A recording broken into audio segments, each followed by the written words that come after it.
What's up guys, welcome to another video. Today I'm going to show you how to unlock any smartphone. It doesn't matter if it's a Samsung or a Motorola or an iPhone, it doesn't matter. I'm going to show you how to unlock your phone so that you're able to use it with any other GSM carrier. I'm going to do it together with you step by step. I have unlocked more than 100 phones using this method and it works perfectly. You only need your computer, your smartphone, and you need a SIM card from a different carrier. And that's all you need, and without further ado, let's begin.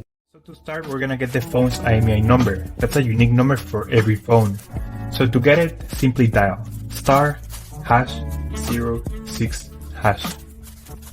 As you will see, your 15-digit IMEI number will appear in the screen of your phone. This number is very important. It represents the ID of your phone, and keep it somewhere close because we're gonna use it in a few seconds to unlock this phone. Okay, now we're gonna switch to the computer. And in this website, we will request the unlock code to unlock this phone or any other phone you want to unlock. So we're going to start by filling up the information here. As you can see here, there is a form. And now you just have to wait.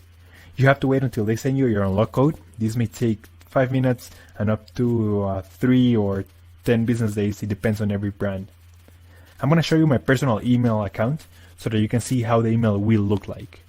And as you can see here, I got this message and it confirms that the phone has been unlocked. Any questions, just leave them on the comment section down below and I'll try to answer all of them. Thank you so much and I'll see you on the next one.